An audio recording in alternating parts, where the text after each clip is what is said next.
ఈ వీడియోలో మనం లైబ్రరీస్ మరియు అసెట్స్ గురించి తెలుసుకుందాం. పైన ఉన్న టూల్స్ అన్నిటిని కూడా మనం తెలుసుకున్నాము. అలాగే ఈ కింద ఉన్న 3 వాటి గురించి కూడా మనం తెలుసుకోవాలి. ఇందులో మొదటిది లైబ్రరీస్, సెకండ్ది లేయర్స్, థర్డ్ది ప్లగిన్స్. సో మొదటి దాని విషయానికి వస్తే లైబ్రరీస్. ఈ లైబ్రరీస్ మీద మీరు క్లిక్ చేసినప్పుడు మీకు ఒక సైడ్ ప్యానెల్ అనేది ఓపెన్ అవుతుంది. ఈ సైడ్ ప్యానెల్లో మీకు ఇక్కడ డాక్యుమెంట్ అసెట్స్ అని ఇవ్వడం జరిగింది. దీనిపై క్లిక్ చేసినప్పుడు మీకు ఇందులో colours, character styles, components and videos 4 options అయితే కనిపిస్తున్నాయి. ఇవి ఇప్పుడు మనం యాడ్ చేయడానికి గ్రేడ్ అవుట్ ఉన్నాయి, అంటే మనకి ఎటువంటి యాడ్ చేయడానికి ఆప్షన్ లేకుండా ఉంది. ఎందుకంటే ఇప్పటి వరకు మనం తీసుకున్న ఈ ఆర్ట్ బోర్డ్లో కంటెంట్ ఏం లేదు కాబట్టి. సో దీన్ని ఎలా యూజ్ చేస్తాము, ఇది ఎందుకు యూజ్ అవుతుంది, వీటితోటి మనకి ఏ విధమైన యూజ్ ఉందనేది ఈ వీడియోలో పూర్తిగా తెలుసుకుందాం. Let's go. ఇందులో మొదటి దాని విషయానికి వస్తే కలర్స్లో మనకి ఇప్పుడు ఏమీ యాడ్ అవ్వలేదు, అలాగే ప్లస్ బటన్ కూడా లేదు. సో ఎప్పుడైతే నేను ఆర్ట్ బోర్డుని సెలెక్ట్ చేసుకుంటున్నానో మనకి ఇక్కడ ప్లస్ మార్క్ అనేది వచ్చింది. ఎందుకంటే మన ఆర్ట్ బోర్డులో వైట్ కలర్ అనేది ఫిల్ అయ్యి ఉంది కావున. సో ఇప్పుడు నేను ఇక్కడ ప్లస్ బటన్ మీద క్లిక్ చేసినప్పుడు వైట్ కలర్ అనేది సేవ్ అవ్వడం జరిగింది. సో ఒకవేళ మనం దీన్ని డిలీట్ చేయాలనుకుంటే రైట్ క్లిక్ చేసి డిలీట్ చేయొచ్చు. ఇప్పుడు మనం ఒక షేప్ని డ్రా చేద్దాం. ఒక సర్కిల్ డ్రా చేశాను. దీనిలో ఫిల్ చేశాను నేను గ్రీన్ కలర్. ఫిల్ ఏమో గ్రీన్ కలర్లో ఉంది అండ్ బార్డర్ ఏమో గ్రే కలర్లో ఉంది. సో ఇప్పుడు నాకు ఎటువంటి బార్డర్ అనేది అవసరం లేదు కావున నేను బార్డర్ని తీసేస్తున్నాను. సో ఇప్పుడు మనం ఒక సర్కిల్ తీసుకున్నాము. సర్కిల్లో గ్రీన్ కలర్ ఉంది. ఎప్పుడైతే నేను ఇక్కడ ప్లస్ మీద క్లిక్ చేస్తానో గ్రీన్ కలర్ అనేది సేవ్ అయింది. ఇప్పుడు నేను ఇంకొన్ని షేప్స్ని డ్రా చేశాను. ఒక ట్రయాంగిల్, ఒక స్క్వేర్, ఒక రెక్టాంగిల్,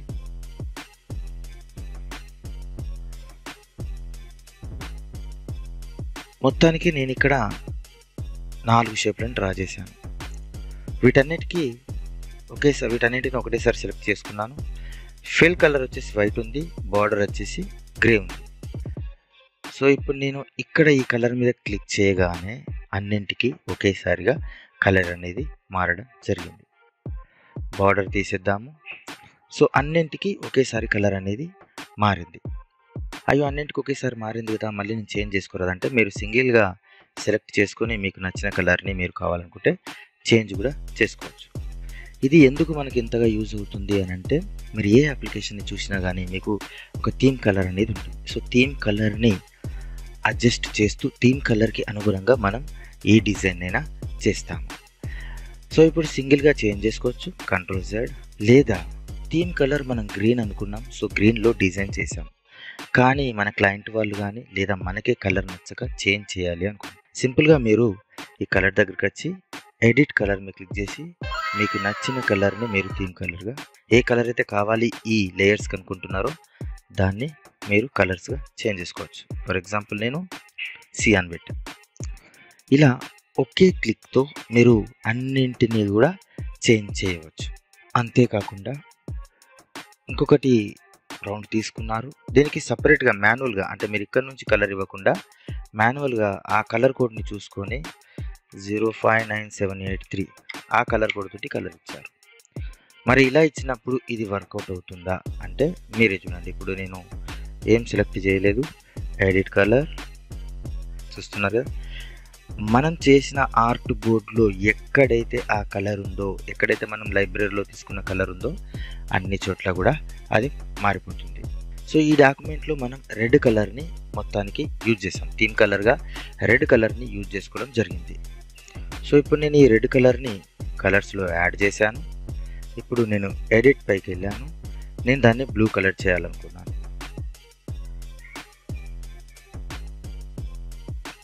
దట్స్ ఇట్. అంటే ఒక్కసారిగా ఇలా ఉన్న కలర్ ఇలా మారిపోయింది.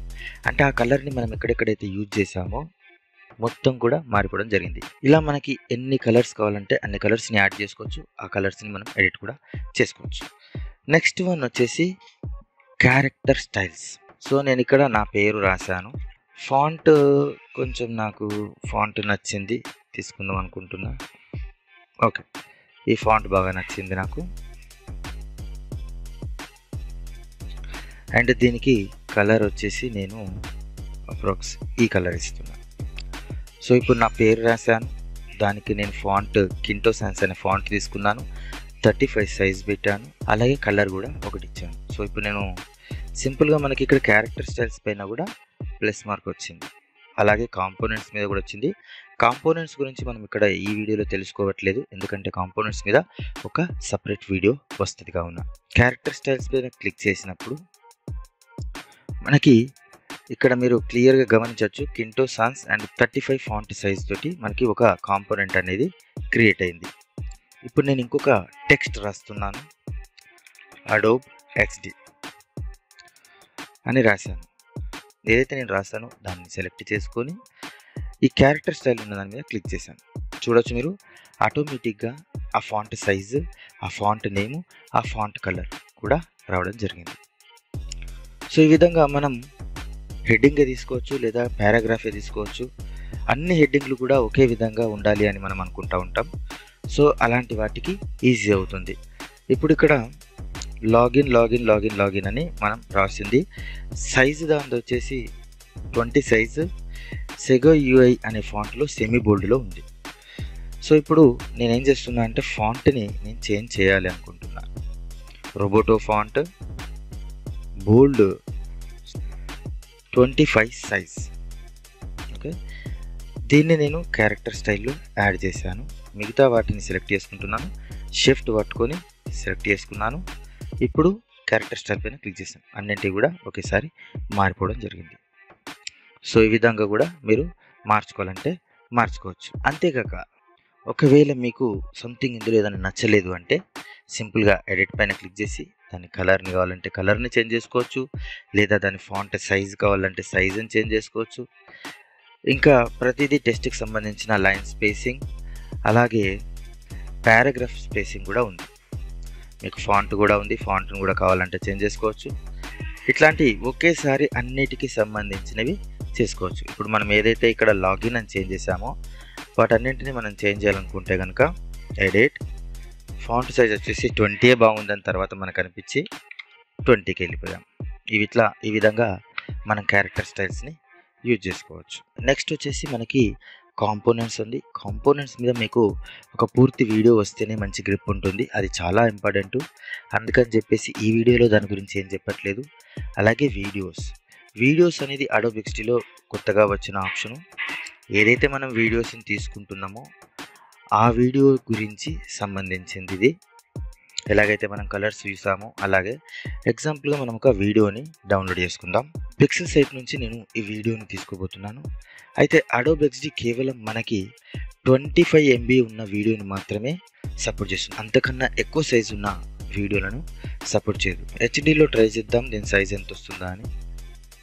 సో 10 MBలు రావడం జరిగింది. నేను ఒక కొత్త ఆర్ట్ బోర్డుని తీసుకున్నాను. ఈ ఆర్ట్ బోర్డులో మనం ఏదైనా ఇమేజ్ కానీ వీడియోని కానీ వేయాలి అంటే మనకు ఒక సోర్స్ అనేది ఉండాలి, ఒక షేప్ అనేది ఉండాలి. సో నేను ఒక షేప్ని డ్రా చేశాను, రెక్టాంగిల్. సో ఇప్పుడు ఈ 720 ఏదైతే హెచ్డి వీడియో ఉందో దాన్ని డ్రాగ్ చేసి నేను డ్రాప్ చేశాను. సో ఫైనల్లీ మనకి ఇక్కడ వీడియో అయితే వచ్చింది. సో ఈ వీడియో ఎప్పుడు ప్లే అవ్వాలి, ఎలా ప్లే అవ్వాలి అనేది కూడా మనం దీనికి ఇవ్వాల్సి ఉంటుంది. మనం లేయర్స్లో చూస్తే కనుక మాస్క్ గ్రూప్ అనే ఒకటి కనిపిస్తుంది. మీరు దీంట్లో డబుల్ క్లిక్ అయినా చేయొచ్చు, లేదా ఇక్కడ మాస్క్ పైన ఈ ఐకాన్ పైన క్లిక్ చేస్తే దాని లోపల ఉన్న ఎలిమెంట్స్ మనకు కనిపిస్తాయి. అందులో వీడియో అనేది ఉంది, ఆ వీడియోని మనం సెలెక్ట్ చేసుకున్నాం. ఇక్కడ ఇప్పుడు మనకి రైట్ సైడ్లో వీడియోకి సంబంధించిన ఆప్షన్స్ రావడం మనం చూసాం. సో ఇక్కడ ప్లే అండ్ ట్యాప్ అంటే మనం క్లిక్ చేసినప్పుడు ప్లే అవ్వడం జరుగుతుంది. దీంట్లో మనకి ప్లే ఆటోమేటికల్లీ అని కూడా ఉంది, అలాగే నో ప్లే బ్యాక్ అని కూడా ఉంది. సో ఇక్కడ ప్లే ఆటోమేటికల్లీ అనే ఆప్షన్ నేను సెలెక్ట్ చేసుకున్నాను. ఇప్పుడు మనం ఒకసారి చూద్దాం. సో వీడియో అనేది ఆటోమేటిక్గా ప్లే అవుతూ ఉంది. సో ఈ విధంగా మనం వీడియోని యూజ్ చేసుకోవచ్చు మన అడోబ్ ఎక్స్డీలో. ఇప్పటివరకు మనం కేవలం ఇమేజెస్ని యూజ్ చేసుకోవడం మాత్రమే చూసాము, కానీ ఇప్పుడు వీడియోస్ని కూడా మనం యూజ్ చేసుకోవచ్చు. ఇప్పుడు మనం ఆర్ట్ బోర్డ్లో ఉన్నప్పుడు మనకి వీడియో పక్కన ప్లస్ అనే ఆప్షన్ ఏమీ రావట్లేదు. ఎప్పుడైతే మనం తీసుకున్న వీడియో పైన క్లిక్ చేస్తామో మనకి వీడియోస్లో ప్లస్ అనే ఆప్షన్ వచ్చింది. సో ఇప్పుడు దీని మీద క్లిక్ చేస్తే మనకి ఒక వీడియోకి సంబంధించిన ఆప్షన్ అయితే ఇక్కడ రావడం జరిగింది. సో ఇప్పుడు మనం ఇవి డిలీట్ చేసేద్దాము. ఇప్పుడు నేను ఇంకొక రెక్టాంగిల్ తీసుకున్నాను, దాంట్లో ఇంకొక వీడియోని డ్రాగ్ తీసుకొచ్చి వదిలేసాను. సో ఇప్పుడు ఇందులో కూడా ఒక వీడియో ఉంది. దీన్ని మనం ప్లే చేస్తే 100% మీకు తెలుసు అది ప్లే అవ్వదు. ఎప్పుడైతే మనం క్లిక్ చేస్తామో అప్పుడే ప్లే అవ్వడం జరుగుతుంది. దీన్ని కూడా నేను వీడియోలో యాడ్ చేసుకున్నాను. ఎందుకు ఇలా చేశాను అంటే, ఈ వీడియోలో ఉన్నది దీనికి ఏముంటుంది, మరి వీడియోనైతే మనం ఏ విధంగా ఎడిట్ చేయలేము, ఫోటోను కూడా ఎడిట్ చేయలేము, ఆ విషయం మీకు తెలుసు. కలర్స్ అంటే మనం ఓకే వర్కౌట్ అయింది, క్యారెక్టర్ స్టైల్స్ అంటే కూడా వర్కౌట్ ఉంది. వీడియోస్ని ఎందుకు మనం ఇలా యూజ్ చేసుకుంటున్నామంటే సింపుల్, మనం తయారు చేసిన ఆర్ట్ బోర్డ్ ఒక 20-30 పేజీలు ఉండొచ్చు. అందులో మన వీడియో ఎక్కడుందో మనం కనిపెట్టడం మనకి కష్టంగా ఉండొచ్చు. ఇది జస్ట్ ఈ లైబ్రరీ, వీడియో లైబ్రరీ కేవలం మనకి మన ఎలిమెంట్ని ఎక్కడుందా అని ఫైండ్ అవుట్ చేయడానికి వీలు పడుతుంది. ఎగ్జాంపుల్ ఇప్పుడు ప్రొడక్షన్ ఐడియా అని చెప్పేసి ఉన్న ఈ వీడియో ఎక్కడుందో తెలుసుకోవాలంటే just highlight on canvas. So అక్కడ మనకి అది హైలైట్ అవుతుంది. లేదా నేను ఇంకొక ఆర్ట్ బోర్డు తీసుకున్నాను, అది ఇక్కడ పెట్టుకున్నాను. సో ఇంకొక ఆర్ట్ బోర్డు తీసుకున్నాను, ఈ డాక్యుమెంట్లో సేమ్ అదే వీడియోని వేసుకున్నాను. ఇప్పుడు మనం చూడొచ్చు. ఇప్పుడు మనం ఈ వీడియో ఎక్కడుందో కనుక్కోవాలనుకున్నప్పుడు హైలైట్ ఆన్ క్యాన్వాస్ అంటే మనకు ఈ విధంగా అది ఎక్కడెక్కడైతే ఉందో అది కనిపించడం జరుగుతుంది. జస్ట్ దానికోసం మాత్రమే ఇక్కడ మనకి వీడియోస్ అనే కాన్సెప్ట్ని ఇవ్వడం జరిగింది. సో ఈ వీడియోలో ఈ రోజుకి మనకి ఇంతే. చాలా రోజుల తర్వాత వీడియో వచ్చింది. నాకు తెలుసు మీ అందరి మనసులో ఏంది ఇతను వీడియోలో పెడతలేడు అని చెప్పేసి మీ మనసులో ఉండే ఉంటుంది.